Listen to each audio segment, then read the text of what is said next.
네, 안녕하세요. 전산세무 2급. 자, 이론 중에서 이제 이번 시간부터는 소득세 이론편 살펴보겠습니다. 자, 전산회계 1급을 혹시 공부하고 그다음 세무 2급으로 이제 자격 급수를 좀 올려서 학습하시는 분들은 전산회계 1급에서는 소득세를 전혀 학습하지 않기 때문에 세무 2급에서 소득세는 거의 뭐 처음부터 시험 범위까지 차근차근 학습한다고 보시면 되겠어요. 이번 시간에는 소득세법에 대한 기본적인 총설인데 법이거든요. 법이니까 일단은 좀 딱딱하고 두 번째는 용어들이 정확해야 돼요. 세법상의 용어들은 이렇게도 부르고 이렇게도 부르고가 안 돼요. 그 이름은 끝까지 그 이름이어야 돼요. 그래서 세법상의 용어들은 정확한 명칭들, 이름들이 조금 중요하고요. 그리고 이제 세금을 계산하는 거잖아요. 근데 이제 세금을 계산하려면 그 이름을 적용해서 계산 구조에 반영하기 때문에 이름 자체에 대한 개념도 좀 중요하고, 자, 그리고 이제 세금이라고 하는 게 우리가 지금 공부하는 거는 소득세지만 전산세무에서는 부가가치세도 이제 공부를 하셨죠. 자, 이제 소득세를 공부하는 거고. 우리가 법인이 납부하는 세금 중에 하나가 또 법인세이기도 해요. 법인세를 우리가 시험 보는 범위에 반영하진 않는데 법인세랑 소득세의 극단적인 공통점은 소득에 대해서 과세하는 거예요. 근데 개인은 소득세로 납부하는 거고 법인은 법인세라는 이름으로 납부하는 건데 그 법인세와 소득세는 개념은 누구든 이거는 자연인, 이건 법인. 근데 둘 다 돈 벌기 위해서 1년 동안 열심히 일하는 거니까 돈 벌었니? 그러면 세금 내는 거야. 소득에 대한 세금. 근데 이름이 다르고 개인에 대한 소득세는 그냥 소득세. 법인에 대한 소득세는 법인세. 법인소득세의 줄임말. 근데 이름만 다르다고 다른 게 아니라 소득에 대해서 과세하는 건 같은데 소득세랑 법인세랑 계산하는 과정은 조금 또 달라요. 근데 법인세를 왜 얘기하냐면 개인 소득세를 얘기할 때 법인세를 조금은 또 비교할 수도 있어야 돼요. 그래서 이번 시간에 다뤄볼 부분은 이런 전반적인 내용을 살펴본다. 이렇게 생각하시면서 자, 소득세를 좀 보겠습니다. 세금에 대한 의인데요. 어디에 대해서 과세한다고요? 소득에 대해서. 돈을 벌지 않으면 소득세는 납부하라고 안 해요. 또 손실났니? 돈 못 벌었니? 그러면 가만히 있어라. 근데 언제 내냐? 1년에 한 번 내죠. 한 번. 대부분 집에서 만약에 개인적으로 살고 있다. 그러면 소득세를 언제 내라고 징수서가 날라오냐? 그쵸? 대부분 5월 달에 날라오지 않아요? 5월 달에 종합소득세 신고하세요. 그게 누구니까? 개인소득에 대한 세금을 종합소득세라는 이름으로 부르는데 그러면 소득세는 뭐고 개인자가 붙는 건 뭐고 종합소득세는 뭐냐? 다 달라. 근데 그냥 소득세라고 부를 때는 개인자를 빼고 부르는 거예요. 우리가 개인자라는 말을 굳이 세금에다가 붙이지 않는 거예요. 근데 법인도 소득이 생기면 세금을 낸다며 5글자로 부르면 법인소득세라고 하는 게 맞는데 너무 길잖아. 그래서 개인소득세는 개인자를 빼고 소득세라는 명칭으로 이제 부르고요. 법인소득에 대한 세금은 야 그러면은 둘 다 소득에 대한 세금인데 너는 소득세라는 말 대신에 소득자를 빼자. 그리고 법인세라고 부르자. 법인에게 부과되는 세금. 개인에게 부과되는 세금. 둘 다 뭡니까? 소득에 대해서 과세한다. 그래서 소득세는 소득에 대한 담세력을 부과하기 위해서 조세로 총칭하는 이름인데 개인소득세, 그냥소득세, 법인소득세, 법인세. 그러면 지금부터는 우리는 어느 입장에서 공부하는 겁니까? 개인이에요, 이제부터. 법인 아닙니다. 왜냐하면 소득세니까. 법인세는 법인세법에서 공부하는 거예요. 지금부터는 개인소득세의 줄임말은 이 소득세는 개인소득세를 말하는 거구나. 법인소득세는 소득세라고 안 하는구나. 소득자 빼고 법인세라고 말하는구나. 명칭이 중요해서 그렇습니다. 우리는 개인소득세고요. 소득세는 개인소득에 대해서 세율을 적용하는데 그 세율의 이름도 한세율이 아니에요. 누진세율이에요. 여러분 부가가치세는 과세 표준이 정해지면 몇 퍼센트 때립니까? 수출이 아니고는 10%죠. 하나의 세율만 적용되죠. 이걸 뭐라고 하냐면 단일 비례세율이라고 불러요. 그냥 하나의 비례세율. 앞에 금액에 따라 세금이 움직이는 거죠. 자, 그런데 소득세는 조금 과세하는 방법이 조금 달라요. 부가세는 뭐 그 사업자들이 세금을 납부하는 건데 결국은 우리가 부가세 공부해서 알겠지만 최종 소비자가 결국에는 그 세금을 부담하는 거고 세금의 체계가 그리고 얘한테 받아서 사업자가 대신 신고 납부를 하는 거니까 비례세율이라는 과세 방식을 취하고 있는데 소득세는요 개인에 대해서 세금을 부과하기 때문에 개인의 소득이 적고 개인의 소득이 많은 사람을 구분해서 소득이 적은 사람은 그만큼에 대한 세율도 좀 낮게 소득이 많은 사람은 그 정도의 세금의 부담 능력을 고려해서 조금 더 많은 세율이 높은 세율이 그래서 현재 지금 6%에서 최대 45%까지 세율의 구조를 8단계 초과 누진세율이라는 세율 적용을 하고 있어요. 이렇게 과세하는 방식을 뭐라고 하냐면 세금에 대한 부담 능력을 고려한다. 이래서 걔를 응능부담이라고 불러요. 세금에 대한 응능, 그러니까 능력에 대해서 부담하는 세금. 세금에 대한 부담 능력에 따라서. 그래서 가장 뭐 세수 기여도가 높다. 뭐 그렇게 부르는데 사실은 부가가치세가 차지하고 있는 세금이 어마무시하고 소득세도 당연하고 뭐 그렇습니다. 지금부터는 개인소득세예요. 그러니까 그냥 소득세는 개인자 빼고 부르는 소득이구나. 세금이구나. 자, 그럼 두 번째, 소득세는 어떤 특징이 있을까?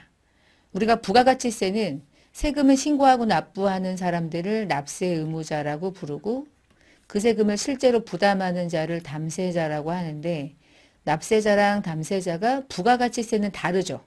왜 다르냐면 담세자는 최종 소비자로 정해져 있고 납세 의무자는 과세 사업자로 정해져 있어요. 그렇죠? 근데 소득세는 납세 의무자도 지고 담세자도 지예요. 우리가 그렇잖아요.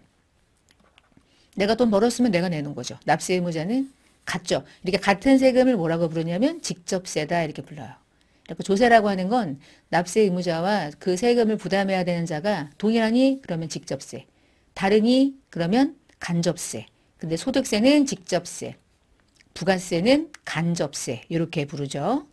자, 그다음에 두 번째 개인이 세금을 납부하는 거야. 자기가 돈 벌었으니까 자기가 납세의 의무를 가지고 있는 건 맞는데 부담 능력에 따라서 아까 이제 응능부담 한자를 쓸 수가 없네. 한자를 못 쓰겠네. 어려워 이게.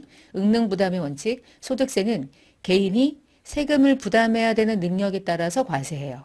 그럼 어떻게 이걸 능력을 차이를 알 수 있냐. 그 능력이라는 게 이런 거예요. 둘 다 연봉이 5억이야. 둘 다 5억인데 얘는 혼자 살아. 미혼.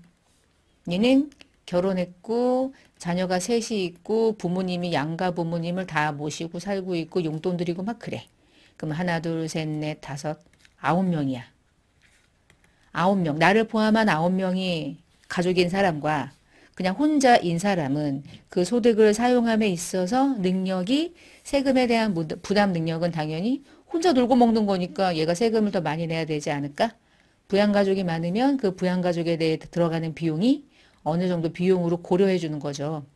그걸 뭐라고 하냐면 인적공제라고 하잖아요. 그래서 연말정산 같은 거 할 때 연말정산 다 개인 거니까 개인 연말정산 할 때 부모님을 내 밑으로 자녀들을 밑으로 막 집어넣어서 인적사항 공제받으면 똑같이 5억을 벌었지만 이 사람이 이런 식의 부양가족을 거느리고 있다면 혼자든 둘이든 비교 대상이 안 돼요.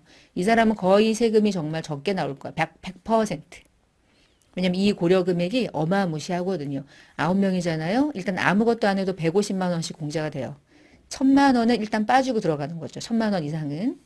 얘는 그냥 혼자 150이야. 소득이 작아지면 세금이 달라지니까. 그렇죠? 그래서 개인의 인적사항이 다르면 세금의 부담 능력이 완전 달라져요. 그래서 소득공제제도가 어마무시한 큰 힘이죠. 우리 연말정산 받을 때 소득공제 받는다, 막 소득공제 받는다, 막 그러잖아요. 그게 과세 표준을 낮게 만드는 방식이고 과세 표준이 낮아지면 거기에 적용되는 세율이 같이 낮아지거든요. 그러니까 어떻게 해야 돼? 공제를 미친 듯이 받아야지. 그러다가 미치지. 그쵸? 공제를 안 받아야 되고 그건 공제 받으면 안 되는 건데 막 갖다 집어넣죠. 그쵸? 그런 걸 여러분이 하면 안 되는데 여러분이 또 연말정산 이 파트에서 이제 공부를 하면 공부하고 나면 어떻게 해야 돼? 써먹어야죠. 어떻게 써먹을까요? 공제가 안 돼도 공제가 되는 것이 어떻게 하면 얘를 공제가 안 되지만 공제를 받도록 내가 한번 머리를 돌려볼까? 에이, 우리가 뭐 개인이 얼마나 탈세를 합니까? 우린 탈세가 아니에요. 탈세하고 절세는 달라. 우리는 이제 절세를 하기 위한 공부를 한다. 이렇게 생각하시면 돼. 탈세는 내야 되는 세금인데 먹튀하는 거고. 우리는 절세. 민머리 아저씨 있죠? 전땡땡. 그런 애들이 이제 탈세해가지고 이제 그러는 거고. 자, 여기 직접세, 부담 능력에 대해서 과세하는 부담 능력에 과세해서 세율이 달라지게 하는 공제 제도를 가지고 있다. 이렇게 과세가 되는 방식을 이제 인세라고 부르는데 부가가치세는 인세라고 안 하죠. 부가세는 그냥 물세라고 불렀죠. 물적 요소에 대해서 과세하는 거고요. 자, 그다음에 또 소득세가 가지고 있는 특징. 소득세는요. 열거된 것만 과세해요. 세법에 써 있어. 그러면 세금을 부과해. 근데 아무리 봐도 여기 세법에 안 써 있어. 없어. 그러면 세금 안 내. 대표적으로 여러분 결혼할 때 축의금 받잖아. 여러분 개인이 살면서 결혼 한 번쯤은 하잖아요. 안 할 수도 있고요. 그쵸? 자, 그럼 결혼을 한 번 했어. 뭐 두 번 해도 뭐 아름답고, 세 번 하면 대박이고, 네 번 하면 능력자고. 근데 이 축의금을 개인이 살아가면서 얼마나 많은 소득이라고 보일 수 있는 돈입니까? 다 내가 뿌린 거 거두는 거잖아, 사실은. 그치? 뿌리고 거두는 거죠. 저도 직장 생활 한 6, 7년 했는데 축의금 어마무시하게 낸 것 같은데 퇴사하고 나서 강의한 지 이제 16년, 17년 뭐 이렇게 차수가 됐네 벌써. 그러다 보니까 뭐 걔네들하고 연락되나? 안 되죠. 축의금을 뭐 거둘 수 있겠습니까? 끝났지 뭐. 이렇게 거둘 수 없는 돈들도 있어요. 그러니까 이런 것들이 대손 처리하고 끝나는 거죠. 그렇죠? 하여튼 결국에 개인이 살다 보면은 축의금 같은 어마무시한 돈을 받을 때가 있어. 그거를 국가가 과세하겠습니까? 미치지 않고는 못하죠. 그래서 축의금 과세 안 해. X. 또 하나. 여러분 요즘에 이제 주식 거래 많이 하잖아요. 주식을 100원 주고 샀는데 900원에 팔았어. 그럼 얼마 벌었어요? 800원 벌었죠. 주식을 양도해서 800원 벌었죠. 그러면 주식 양도 차익은 개인이 벌어들인 소득이니까 소득은 100 아니고 800. 그럼 800원에 대해서 소득세 내야 되는데 이거 양도소득으로 내야 되거든요. 근데 안 내잖아요. 왜 안 내요? 완벽한 대주주가 아니고는 안 거둘게. 그래서 이제 주식 거래할 때 일정 금액을 걷겠다고 세법이 개정되기로 했지만 일단 현재 유예하고 있으니까 개인 주주는 특별하게 엄청난 대주주가 아니고는 마음껏 사고 팔아라. 사고 팔 때 그것을 소득으로 보고 과세하지 않을게. 주식 거래 활성화 측면에서. 그래 여러분 개인들이 쉽게 아줌마, 아저씨, 할아버지, 할머니, 뭐 애기들 할 거 없이 주식 사고 팔아서 돈 벌면 그냥 그대로 인마이 포켓 되는 거죠. 왜요? 국가가 열거하지 않았어요. 과세하지 않겠다. 이렇게 과세하지 않겠다고 하는 건 과세 안 해요. 그러면 소득세는 공부할 때 이렇게 가는 거야. 소득에 대해서 과세하겠다고 열거되어 있는 조문들을 하나하나 살펴보고 이게 이 소득으로 과세되는구나를 사실은 암기예요. 세법은 암기인데 저는 이제 최대한 암기를 하긴 하는데 주구장창 뭐 밑줄 쳐 이렇게 밑줄 치고 열거주의라는 글씨가 보이시죠? 외우세요. 밑줄 쳐 드릴게요. 외우세요. 이렇게 그지 같은 강의는 하기 싫으니까 이것저것 설명을 좀 드리는 거예요. 열거된 걸로 과세한다. 근데 단 이자소득과 배당소득은 유형별 포괄주의라고 부른다. 이건 무슨 말이고? 과세소득을 규정하는 방법에 따라서는 포괄주의 과세 방식, 다른 말로 순자산 증가설이라는 방식도 있고 열거주의 방식, 소득 원천설이 있는데 우리나라 소득세는 무슨 방식으로 한대요? 열거주의 과세 방식으로 하고 법인세는 포괄주의 과세 방식으로 한다. 그래서 법인세하고 소득세를 비교를 할 수 있어야 이게 무슨 말인지를 알 수 있어요. 잠깐 얘기를 해볼게요. 자, 법인세 과세하는 방법과 소득세가 과세가 되는 방법. 소득세는요. 열거된 것만 과세합니다. 일단. 그 무슨 얘기냐면 소득의 원천설은 또 뭐고 열거주의는 뭐냐. 자, 열거된 것만 과세한다는 뜻. 열거주의는. 그 다음 두 번째.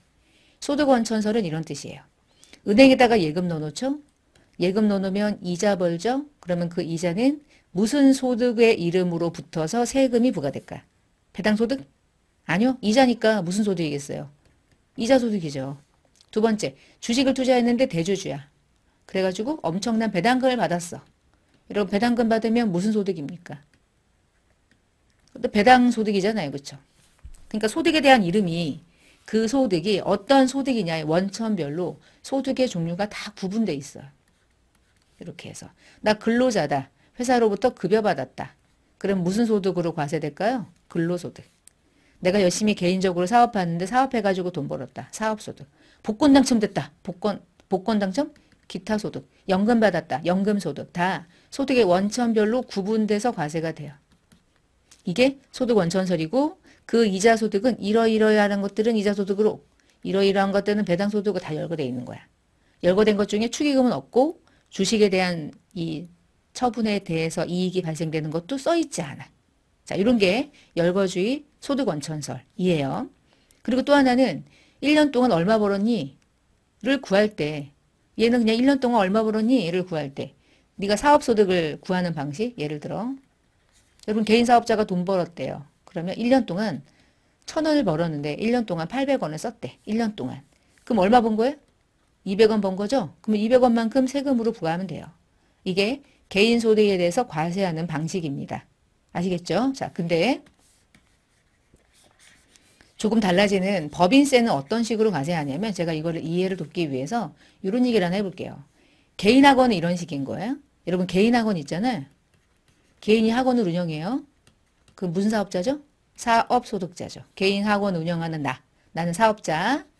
학원 운영해서 학원비 받아가지고 1,000 벌었고 학원 운영할 때 들어가는 필요금비가 800원이었대. 그러면 사업소득은 얼마인 거야? 200원. 이렇게 세금 내는 거야. 이 금액에다가 뭐 세율 떨어가지고 이제 세금을 내겠죠. 자, 근데 제가 개인 학원을 운영하다 보니까 내가 돈 번 학원을 운영해가지고 벌어들인 돈을 은행에 넣어놓고 은행에 넣어놓은 돈에 이자가 붙었대요. 그러면 학원 운영에서 벌어들인 예금이자이지만 개인 소득세는 이자로 발생하는 소득의 이름은 뭐죠? 그거 사업해가지고 돈 번 거 예금이자니까 이것도 사업소득으로 봅니까? 아니요. 개인 학원은요. 학원을 운영해서 발생한 소득만 사업소득이고요. 학원 운영해서 돈을 넣어놨든 학원 운영하다가 주식을 투자했든 예금으로 발생하는 이자는 이름이 이자 소득으로 따로 과세가 되는 거야. 얘는 이자 소득이야. 주식 투자했는데 배당금 받았어? 너 그거 돈 학원 운영해가지고 번 거야? 네 개인인데 뭐. 개인의 출처 궁금하지 않다. 배당금 받았니? 그러면은 배당소득. 소득의 원천별로 구분돼서 과세합니다. 이걸 나중에 합산하게 되면 종합소득이 되는 거예요. 됐죠? 자, 근데 법인은요. 법인은 어떻게 되냐면 법인학원 있죠? 여러분이 뭐 1타 강사 그 드라마 같은 거 보면 법인학원이래. 그럼 법인학원이 열심히 돈 벌어가지고 학원을 운영해서 돈 벌었대. 그러면 그 소득에 대한 소득은 사업소득이겠죠? 두 번째, 법인학원이니까 법인 통장에다가 예금 넣어놨겠죠? 예금 넣어놨으니까 이자가 들어왔겠죠? 근데 그 이자를 누가 본 거죠? 개인이 번 거예요? 법인이라는 인격이 받은 거예요. 법인이 돈 벌었니? 그러면 법인이 돈 벌어가지고 세금 내는 거니까 너는 구분하지 마. 너는 뭐야? 너 이자로 벌었다 할지라도 너 개인 아니잖아. 너 법인이지? 예금이자로 돈 번 거 너 이름 정해줄게. 넌 사업소득이야. 법인소득세 내. 너 주식 투자했어? 법인인데 주식을 투자했니? 분계 뭘로 했을까요? 단기매매증권 처분이익. 단기순이익으로 들어갔겠죠? 단기순이익으로 나중에 법인세 내겠죠? 자, 법인은요. 어떤 활동을 발생해서 돈을 벌었든 다 하나의 세금이에요. 그 이름은 법인세. 사업이라고 제가 불렀을 뿐인 거예요. 개인 학원하고는 법인 학원하고는 차원이 달라요. 세금을 계산하는 방식이 달라요. 그래서 처음에 사업 시작할 때 개인 사업 할 것이냐, 법인 사업 할 것이냐에 따라서 회계 처리도 달라지지만 나중에 세금 계산하는 구조가 아예 달라져요. 뭐가 유리하냐? 난 세금 코딱지만큼 내고 싶다. 그러면 개인이 유리할 수도 있지만 어느 정도 돈을 많이 벌면 개인 사업자가 불리해져요. 세율이 높거든요. 그러니까 뭐가 정확하냐라고 말할 수 없어요, 여러분. 누가 개인이 유리합니까? 법인이 유리합니까? 그러면 가져와 보세요. 좀 분석 좀 해봅시다. 얼마만큼 돈을 버시나요? 코딱지만큼 버시는군요. 그러면 개인이 나요. 근데 꽤 버는군요. 그럼 법인으로 전환해야 돼. 왜냐면 세율이 완전 달라지니까. 개인으로 사업하는 사람들은 세금의 부담이 높아요. 누진세율이 최고 45%. 법인은 해봤자 22%. 차원이 달라. 그러니까 뭐 그렇게 누가 딱딱 집어가지고 법인이 유리합니까? 개인이 유리합니까? 근데 갑자기 막 누가 법인이 유리합니다라고 말하면 그 사람은 X. 아무것도 비교할 수 없는 사람. 어서 들은 얘기. 그렇지 않아. 개인과 법인은 좋은 것도 있고 안 좋은 것도 있고 그때그때 다르기 때문에 뭐가 유리할지를 따라가야 돼요. 자, 그럼 법인은 어떤 식으로 과세하냐? 묶어가지고 한 방에 법인세로 그걸 포괄주의라고 부르고요. 순자산 증가설이라고 하는 거는 법인은 소득을 계산하는 방식이 조금 다른 게 개인은 너 얼마 벌었니? 근데 얼마 썼니? 이거잖아. 근데 법인은 이렇게 안 하고요. 12월 말에 너한테 가지고 있는 순자산이 얼마 있어? 1000 있어? 너 근데 1월 1일에 너 얼마로 시작했어? 300원으로 시작했어? 너 그러면 1년 동안 700원 벌었네. 그만큼 세금 내. 끝. 이런 식이야. 여기에서 말하는 그 재산의 형성이 이건 거예요. 여러분 기초에 장부 열었을 때 자산이 1000이었고 부채가 200이었다면 자본이 800이었겠죠. 근데 자본을 회계에서는 뭐라고도 하냐면 순자산이라고 해. 다시 이제 기말이 됐어. 기말에 가보니까 자산이 3000이 됐고요. 그 다음에 얘가 뭐 500이래요. 그럼 얘가 얼마인 거예요? 2500이죠. 이렇게. 그러면은 그냥 심플하게만 이해하시면 법인세 과세 방식은 너 기초에 얼마 있었어? 800원. 됐고 자산에는 부채까지 포함됐잖아. 진짜 내 돈은 이거잖아. 이게 순자산. 그러면 800원에서 순자산이 2,500원이 됐다는 얘기는 순자산이 1년 동안 얼마 증가했니? 1,700원이 증가했구나. 벌었네. 이게 네 소득이야. 1년 동안 소득. 근데 정확하게 그 안에 아닌 것들은 플러스 마이너스에 이게 어려운 거예요. 그게 세무 조정이고요. 됐죠? 그래서 소득세는 결국 열거주의 소득 원천설에 의해서 과세합니다. 결론이에요. 외우셔야 돼 이제. 요건 두 개 원칙. 그러면 법인세는 순자산이 증가된 것에 대해서 포괄적으로 과세한다라고 말하면 되는데 여기서 이 얘기를 한 이유는 근데 중요한 건 우리나라의 예금이자를 과세하는 방식과 배당소득을 과세하는 방식은 현재 유형별 포괄주의를 채택하고 있대. 그러니까 이 방식을 이자와 배당소득에 대해서 과세할 때는 채택하는 거니까 일부 적용하고 있는 거예요. 왜 이거 일부로 적용하냐? 이 부분은 이자소득, 배당소득을 설명드릴 때 그 뒤에서 설명드릴게요. 지금은 너무 내용이 길고요. 요거는 뒤에서. 그럼 이 열거주의 과세 방식에서 시험이 나올 때는 소득세는 열거주의 과세 방식만 채택합니다. 그러면 X. 이자소득과 배당소득은 유형별 포괄주의도 채택하고 있습니다. 까지 해야지 정확한 설명인 거야. 이자소득과 배당소득은 왜 유형별 포괄주의를 채택하고 있는지는 요 이자와 배당소득을 학습할 때 그때 이유를 설명을 드릴게요. 자, 이제 넘어가서 우리나라는 소득의 원천설을 입장을 취한다. 그래서 개인은 원천별로 일일이 열거한다. 열거된 것은 이, 배, 사, 근, 연, 기, 퇴직, 양도 해가지고 8개 소득. 여기 열거되어 있지 않으면 소득은 과세 안 한다. 예를 들어 상장기업이 발행하는 주식에 대한 매매 차익이거나 시골에서 일하시는 분들이 작물 재배할 때는 열거되어 있지 않아서 소득에 과세하지 않아요. 이런 거. 근데 예외적으로 이자 소득과 배당 소득에 대해서는 금전과 주고받은 대가가 있다면 조문에 열거되어 있지 않아도 과세하기 위해서 너 이자로 돈 벌었잖아. 그럼 과세할 거야. 라는 방식을 취하기 위해서 유형별 포괄주의라는 순자산 증가설을 채택하고 있어요.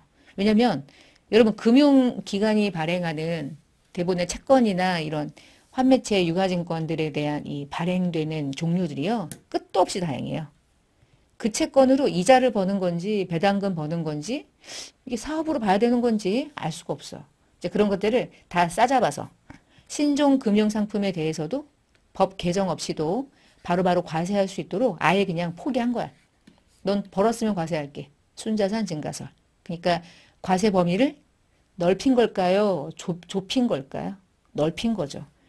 열거된 대로 과세하면 딱 열거된 것만 때리는데 이자나 배당은 그중에 열거된 것도 포기하자. 돈 벌었으면 과세하자라는 방식을 취하고 있으니까 넓어진 거죠.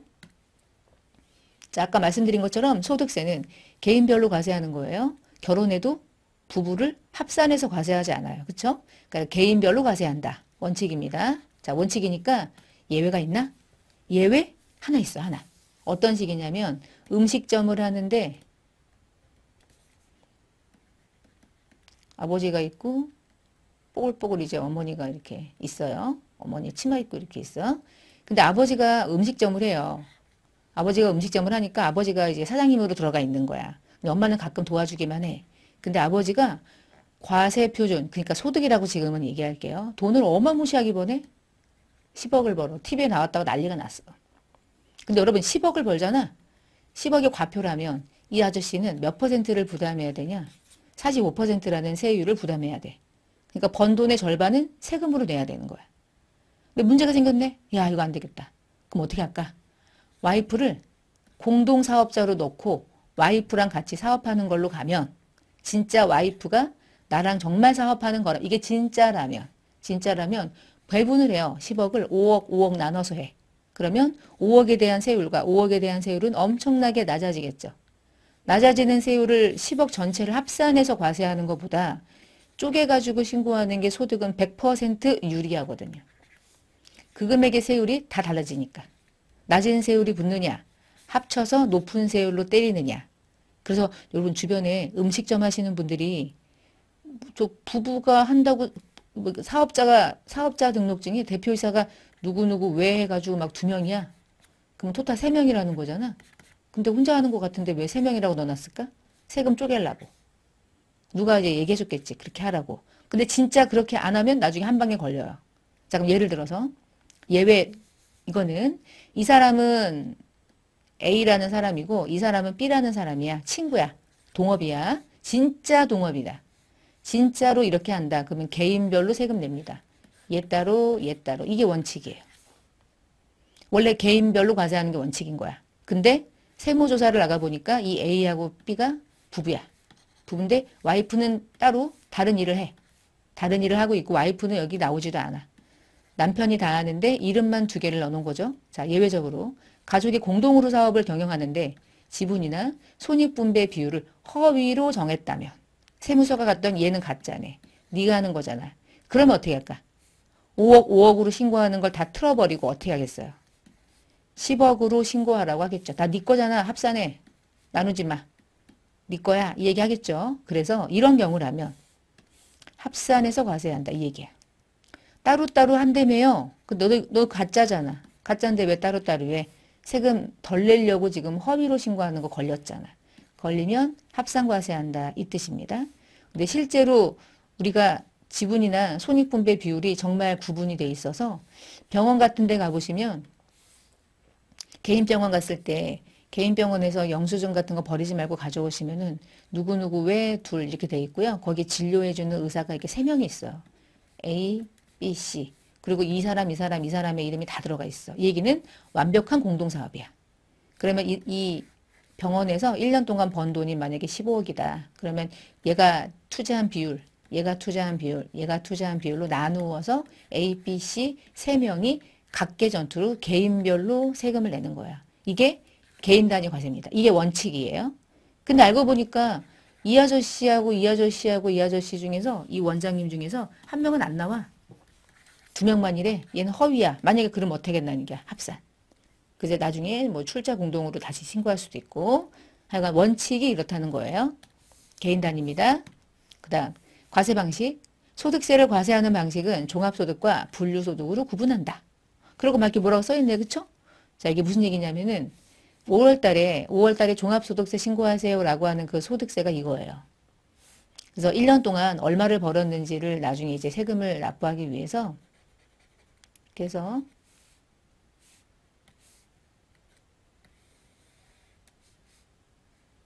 이거 칸이 안 예쁘지? 이게 잘 못 그려지겠어? 자, 이렇게 볼게요. 이게 X1년 1년이고요. 그리고 이게 X2년인데 X2년 여러분 5월 1일부터 5월 31일까지 매년 5월인데 이 기간으로 보면 이 X2년도 5월 1일부터 5월 31일까지 하는 게 개인은 종합소득세 신고 납부하라고 하거든요. 이때 종합소득세에서 말하는 그 종합소득이라는 게 뭐냐? 6가지의 소득을 합산해서 말하는 건데요. 그때 6가지의 소득 중에서 첫 번째 소득이 뭐냐면 이자소득, 두 번째가 배당소득, 세 번째가 사업소득, 네 번째가 근로소득, 다섯 번째가 입에서 근년, 그리고 마지막이 기타 소득. 여러분 개인이 1년 동안 이자가 있거나 배당금 받은 게 있거나 사업해가지고 돈 번 게 있거나 직장 생활에서 근로소득이 있거나 연금 받은 게 있거나 복권 당첨된 게 있거나 있다면 X 1년 동안 모든 소득에 대해서 가지고 있다가 세금을 미리 낸 것도 있겠죠. 예금이자는 미리 내고 막 그러잖아. 일단 원칙. 이 이배사 근연기라는 개인의 6가지의 소득은 1년 동안 발생된 소득을 다 합산해서 언제 합산해서 세금으로 납부하게 되냐면 6월 달에, 5월 달에, 그 다음 연도 5월 달에 합산해서 세금을 내야 되는데 이때 이배사 근연기를 다 더해서 부르는 소득의 이름이 종합소득이에요. 그러니까 종합소득은 이배사 근연기라는 딱 각각의 개별적인 소득을 합산한 거죠. 말 그대로. 그리고 그 세금을 5월 달에 합산해서 신고하도록 돼 있어요. 이걸 종합소득이다 이렇게 불러요. 그래서 종합소득은요.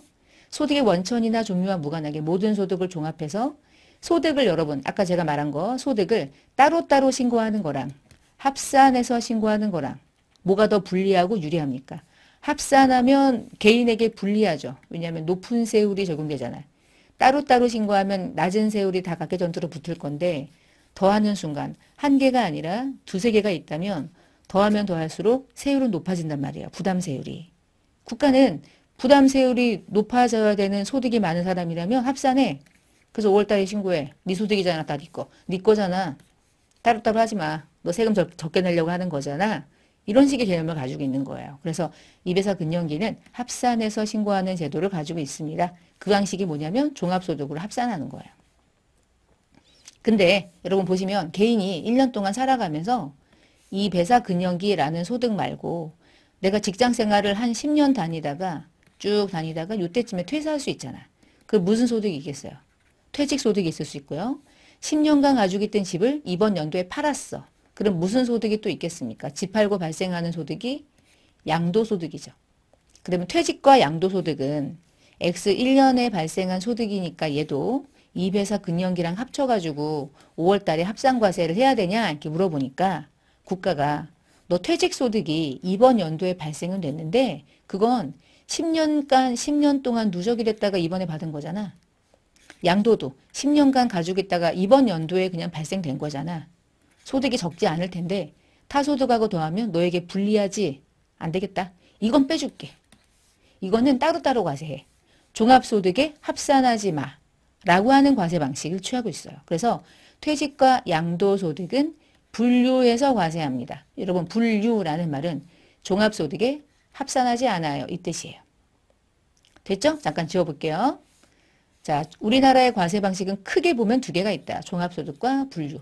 종합소득 과세 방식은 합산해서 종합해서 누진세율이 과세가 되는 거예요.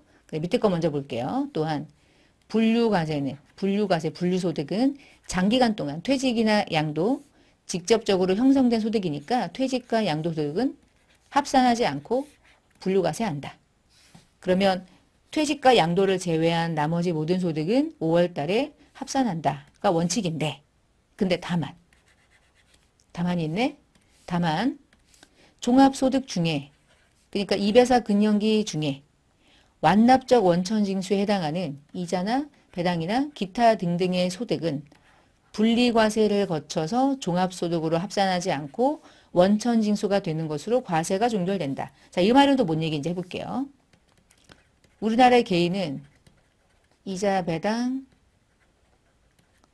사업, 근로, 연금, 기타 이렇게 있죠.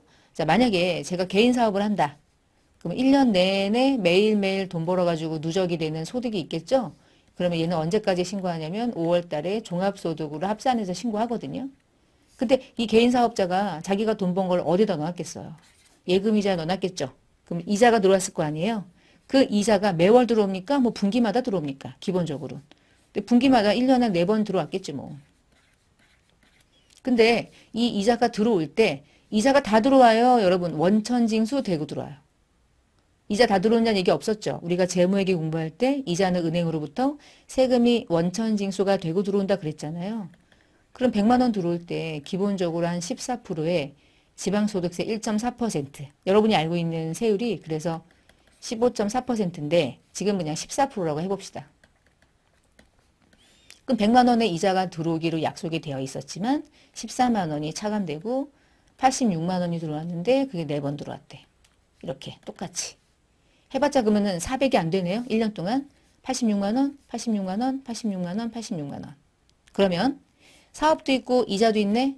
그럼 무조건 더한다고 그랬으니까 이자 소득과 사업 소득을 다 일일이 다 더해서 5월 달에 신고하는 게 원칙인데 다만 100만 원 들어올 때 14%가 높은 세율이 붙었어. 14%는 낮은 세율이 아니거든요. 그리고 얘만 받았대요. 실제로. 그럼 여러분 원천징수가 됐다는 얘기는 내가 벌어들인 소득에 대한 세금이 완벽하게 납부가 됐다는 뜻 아닌가? 은행이 이자 가지고 갖고 있겠어요? 세금으로 냈겠어요? 세금으로 냈겠죠. 완납했죠. 그리고 또 하나 그 이자가 해봤자 400이야. 연 2천만 원 넘어야지 더하든지 말든지 해요. 이자가 연 2천만 원 이상이어야 돼. 초과해야 돼. 근데 지금 해봤자 뭐야? 500도 안 되잖아. 얼마 안 되잖아? 그러면 야 얼마 안 되지? 2천이 안 되지? 알았어. 두 번째 14%라는 세금이 다 납부가 된 상태지? 그러면 완납의 의미를 띠는 거니까 세금 많이 냈고 특히 이자 같은 경우 그러면 이때 세금 낸 거 5월 달에 신고할 때 합산하지 마. 넌 빼. 넌 빼고 너는 미리 낸 거니까 넌 빼. 너가 낸 거 다 세금 들어왔어. 그러면 사업만 해. 이전하지 마.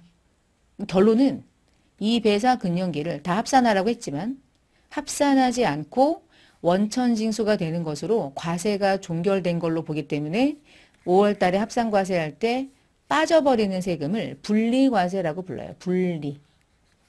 분리는 뭐야? 이 배사 금년기 중에 5월 달에 합산하지 않고 중간에 분리되는 소득.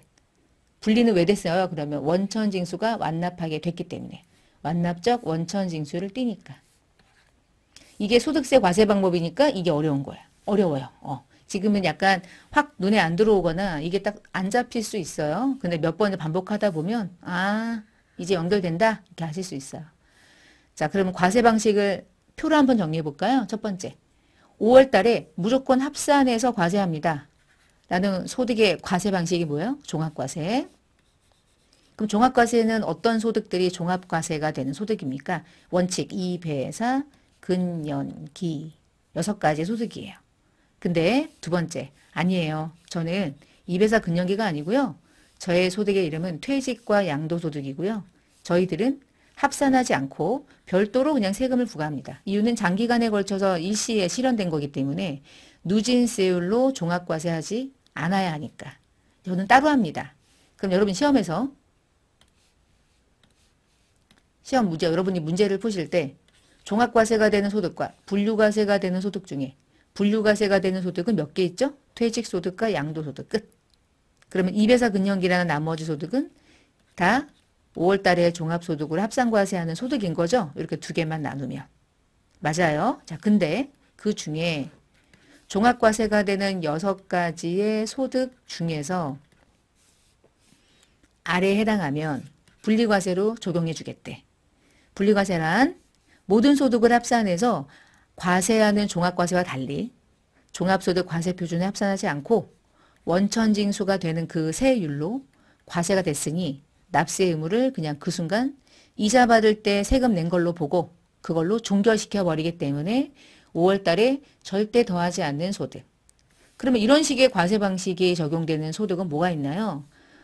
이자랑 배당을 더해서 우리가 금융소득이라고 부르는데 금융소득의 일정 요건을 충족하면 주택임대소득의 요건을 충족하면 일용근로소득이라면 일정연금이라면 복권 같은 것들은 다 분리과세. 그래서 소득마다 분리과세가 되는 것과 소득마다 종합과세가 되고 소득마다 분류라고 해봤자 퇴직이랑 양도니까. 그럼 여러분 여기서 우리가 공부하는 공부 중에는 종합과세를 하는 것도 있지만 똑같은 이자가 분리과세가 적용되는 것도 있겠네요. 근로소득은 종합과세가 되기도 하지만 분리과세가 되는 것도 있겠네요. 그렇죠? 이원화되고 있다고 생각하셔야 돼. 그러면 종합의 반대는 뭐라고 해야 돼? 분류. 종합의 반대는 분류. 그리고 종합과세를 하지 않고 과세가 종결되는 소득이 종합과세에서 빠진다고 생각해야죠. 그렇죠? 그래서 과세하는 방식은 크게는 세 개가 있다고 보셔야 돼요. 그 다음 페이지 가보시면 소득은 종합소득으로 과세가 되는 것과 분류과세가 되는 게 있는데 분류과세가 되는 건 퇴직이랑 양도 합산하지 않고 분류과세가 된다. 끝. 그게 얘는 딱 끊어놓고 이, 배, 사, 근, 연, 기 이렇게 앞잡아서 외우시고요. 얘네들의 원칙은 종합과세하는 게 원칙이야. 합산해서 누진과세하는 게 원칙. 근데 예외로 사업소득 빼고 나머지 소득은 사업소득을 제외한 나머지 소득은 일부분이 분리과세가 적용돼서 결국은 합산하지 않고 원천징수가 될 때 적용된 세율이 적용되는 걸로 과세가 종결돼요. 그런 식의 과세 방식이 있다는 거죠.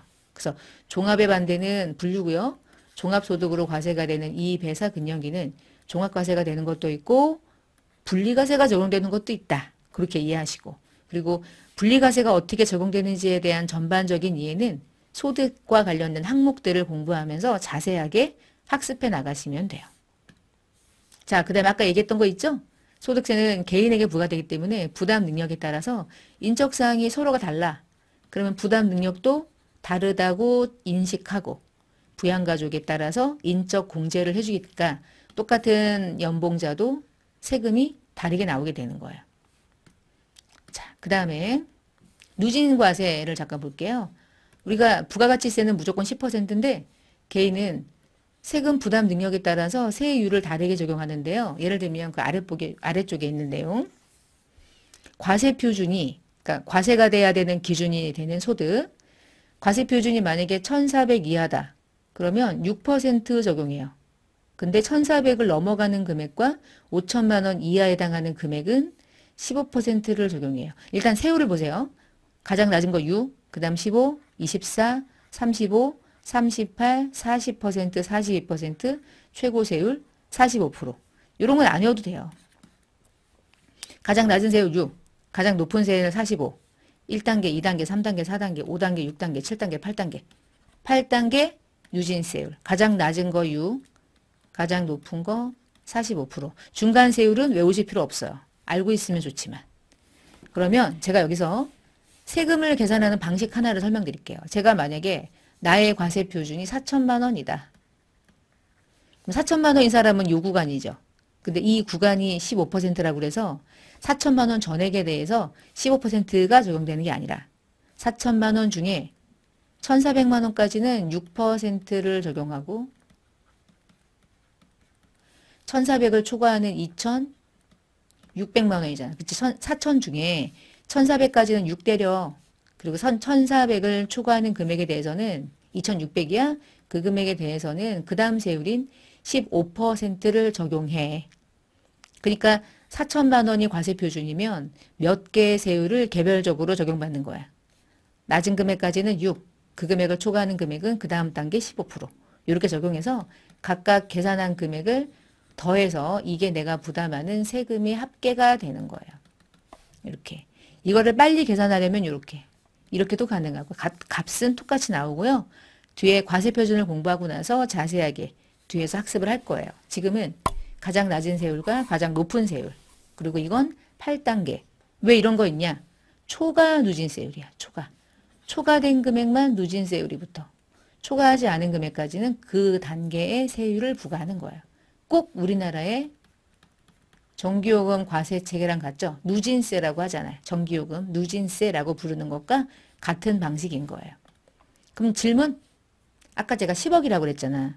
10억 번 사람은 10억 이하까지가 42%야? 그러면 10억까지 벌었다. 그럼 요 구간이죠. 그러면 10억까지 번 사람은 몇 %의 세율을 부담하나요? 그럼 정확하게 말하면 뭐라 그래야 돼요? 7개가 적용됩니다. 최고 세율은 42%. 그럼 10억까지는요. 1,400까지는 6. 1,400에서 5,000 사이는 15%. 5,000에서 88 사이는 24%. 88에서 1억 5천 사이는 35%. 다 구분해서 각각 나누어서. 최고 부담세율은 42%. 10억 넘어가는 금액은 죄다 그 다음 이유는 45%니까 12억 벌었다. 그럼 8개 다 붙는 거지. 구분해가지고. 그거를 초과 누진세율이라고 부르는 거예요. 이름을 좀 아셔야 되고요. 그 다음 소득세는 본인이 신고 납부하는 제도예요. 그래서 납세 의무자인 내가 확정 신고를 과세 표준을 정해서 세금을 확정 짓는 거야. 언제 합니까? X 1년 겁니까? 다음 연도 X 2년도 5월 1일부터 5월 31일까지 소득세 과세 표준 확정 신고합니다. 내가 신고하고 내가 납부하면 돼요. 정부가 너 이거 내 라고 하지 않아요. 그러니까 그걸 신고 납세 제도라고 부르는 거야. 이름을. 자, 이제 원천 징수 제도를 얘기해 볼게요. 이자 받을 때 세금이 완벽하게 징수되죠. 내가 이자를 받을 때 얼마의 세금이 징수됐는지 이거 정확하게 한 건지 정확하게 안 한 건지 아리까리예요. 그냥 믿어요. 믿죠? 왜 믿죠? 완벽하게 은행은 세금을 정확하게 징수해서 내 통장에 꽂아주니까. 완벽하게 세금을 낸 거거든요. 그래서 이렇게 과세가 돼서 원천 징수가 완벽하게 납부되는 방식을 우리가 완납적 원천 징수라고 부르고 완납적 원천 징수는 완벽하게 납부했다. 그럼 완납적 원천 징수가 되고 소득이 들어왔다면 5월 달에 합산과세 합니까? 그걸로 끝납니까? 그걸로 끝나는 거예요. 그게 분리과세야. 요 적용이. 자, 근데 이제 예납적 원천. 그러니까 예납이라는 말이 뭐예요? 예납. 예납. 그냥 미리 납부했다는 의미죠. 완납하고는 다르거든요. 우리 예납적 원천 징수의 대표가 뭐냐면 직장 생활할 때 월급 받을 때 이 월급이 나중에 근로소득으로 합산돼서 사실은 근로소득이 원천 징수가 되고 통장에 실제로 돈이 들어오잖아. 그럼 예를 들어서 내가 이제 100만 원의 월급이지만 실제로 5만 원씩 세금이 빠졌어. 그러면 나는 세금을 완벽하게 낸 겁니까? 완벽하게 낸 게 아니니까 뭐예요? 연말에 내가 정말 내야 할 세금을 계산하는 과정을 거치죠. 그게 연말정산이죠. 이자소득은 연말정산 안 하죠. 왜 안 하죠? 세금을 완벽하게 납부했기 때문에 종결됐으니까 난 더 이상 타소득과 합산해가지고 확정 짓거나 다시 무언가를 계산하거나 안 해요. 근데 급여는 반드시 해야 돼요. 왜냐하면 정확하게 세금을 낸 게 아니고요. 대충 낸 거거든요. 그걸 대충 낸 거를 예납. 그러면 대충 낸 건 어떻게 해야 돼? 정확하게 신고해야 되는 종합과세 합산해서 신고를 해야 되는 거야. 그러니까 여러분 보세요. 개인소득은요. 소득이 지급되고 소득을 받을 때 원천징수는 무조건 돼요. 근데 원천징수의 방식이 종류가 두 개인 거야. 예납의 의미냐, 완납의 의미냐. 쉽게 생각하면 지금은 은행에서 이자가 들어올 때는 완납이구나. 근데 회사에서 급여 받을 때는 예납이구나.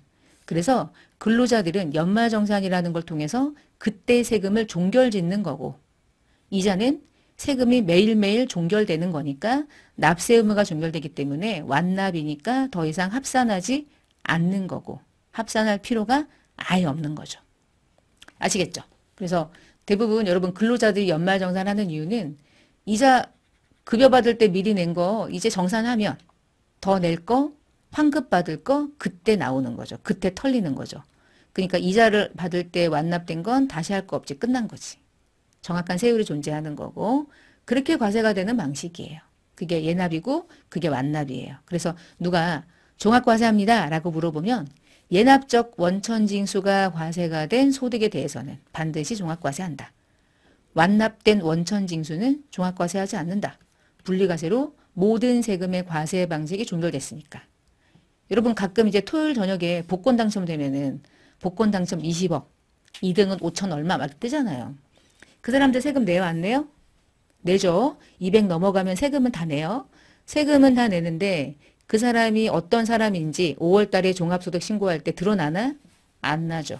복권 당첨은 100% 완납의 의미라서 정확한 세율을 최고 세율이 30%까지 때리잖아. 대신 세금 많이 내고 과세 끝. 너에 대해서 네가 어떤 사람인지 물어보지 않을게. 그래서 농협 가가지고 1등 됐습니다. 그러면 세금 까고 통장에 돈 들어오면 끝. 이 돈을 내가 벌어들이는 다른 소득이나 합산과세할 필요가 전혀 없는 대신 세금 많이 떼는 그런 과세 방식 그다음 그런 과세 방식을 이제 분리과세라고 해요. 소득세의 핵심이에요. 여러분 누가 소득세를 하나의 대표적인 용어로 말해보세요. 그러면 네 글자입니다. 원천징수. 개인소득은요. 원천징수라는 방식으로 과세가 돼요. 원천징수가 안 되면 개인소득이 아닌 거야. 사업소득 빼고. 자 이제 마지막 그래서 예납적인 원천징수랑 완납적인 원천징수를 좀 설명드렸고요. 그러면 원천징수가 됐다는 말은 결국 세금은 미리 냈다는 얘긴데 그 세금을 미리 낸 방식이 완납의 의미냐 예납의 의미냐에 따라서 완납이다 그럼 어떻게 하면 돼? 분리과세니까 5월 달에 신고 안 하고 그때 세금 낸 걸로 끝 치는 거고 만약에 예납이다 그러면 미리 낸 것뿐이니까 이건 반드시 종합과세. 여러분 종합과세라고 얘기하면 몇 월 달을 머릿속에서 떠올려야 되는 줄 알아? 5월 달. 5월 달에 합산해서 신고하는 과세 방식이 종합과세. 근데 내가 돈 받을 때 아예 원천징수가 안 됐대. 그럴 수도 있나? 원천징수 안 되고 돈 받을 수도 있어요? 그럴 수도 있어요. 뇌물 막 이런 거요. 그런 거 몇 개 있거든요. 돈 받았는데 원천징수가 안 됐어. 그러면 세금을 안 냈잖아. 그럼 어떻게 분리를 해요? 합산해서 해야지. 너 이거 누락했어? 집어넣어. 이 얘기하겠죠? 자, 제가 지금 설명드린 이러한 내용들이 이제 말 문제로 나올 수 있기 때문에 내용에 대한 용어가 이제 정확해야 돼. 용어가 정확해야 이 문제도 여러분이 어떻게 문제가 나오든 객관식 문제를 중간중간 풀어보면서 또 내가 잘 이해하고 있는지 점검하는 것도 좀 의미가 있고 좀 그렇습니다. 자, 이번 시간에는 소득세가 가지고 있는 특징 설명을 드렸습니다. 잘 정리해 놓으시고 이러한 내용들을 계속적으로 사용할 거예요. 끝까지. 소득세 끝까지. 그래서 이번 시간에는 소득세 공부할 때 우리가 계속 얘기하는 용어들을 설명드린 거고요. 소득세가 가지고 있는 특징을 설명드렸고 시험에는 한 문제가 나옵니다. 이 부분에서. 자, 그러면 이번 시간 첫 번째 시간 마무리 하겠습니다. 감사합니다.